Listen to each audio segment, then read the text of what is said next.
Welcome to SomeGuy's Garage. We're in the basement again today, and we're taking a look at some PA equipment I own. I do a little bit of live sound on the side, just, mostly for fun. It's not usually a paying gig or anything like that.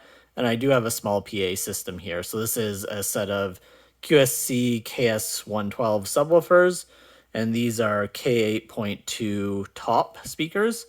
I also have a set of K12.2s, but these ones kind of match these subs a little bit better. And one thing I'd like to be able to do is actually use these inside every now and then, just because who doesn't like a big loud stereo? But the challenge with that is the speakers, as it stands right now, are well above head height. So the camera right now is at the same as eye level for me, and you can see they're, right above that and even a little bit higher. And so what I'd like to do is make some shorter poles to replace these ones so that I can actually use them at a lower height. These are 36-inch poles. They're about 1.38 inches in diameter.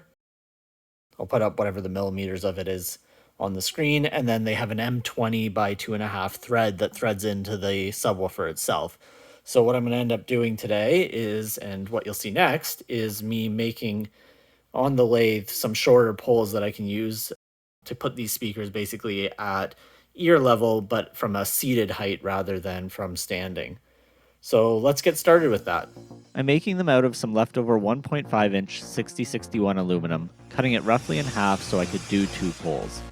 The rest of the work is on the lathe, first facing the ends, and then turning the threaded portion down to the right outer diameter for M20 threads.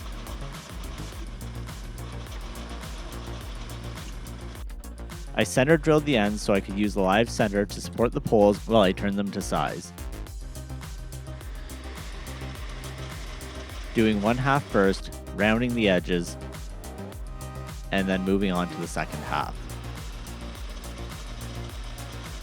Since the poles don't move, perfect concentricity wasn't a concern.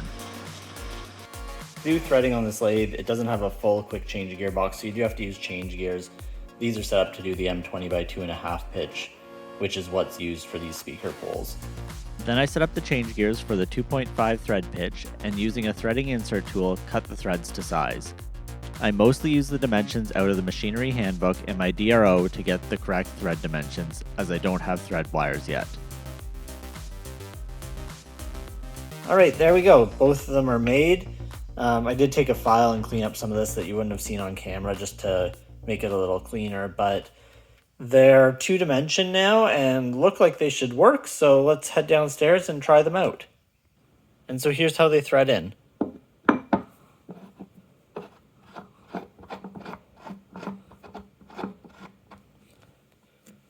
It's a nice tight fit, and then just grab one of the speakers here, and let's see if I can set it on top with one hand here.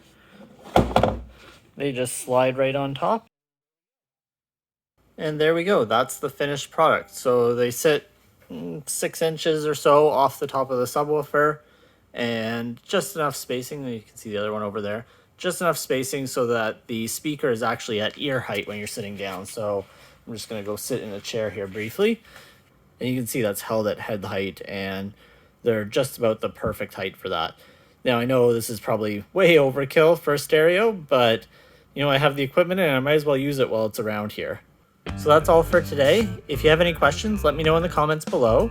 If you aren't already subscribed, please consider it. And as always, thanks for watching.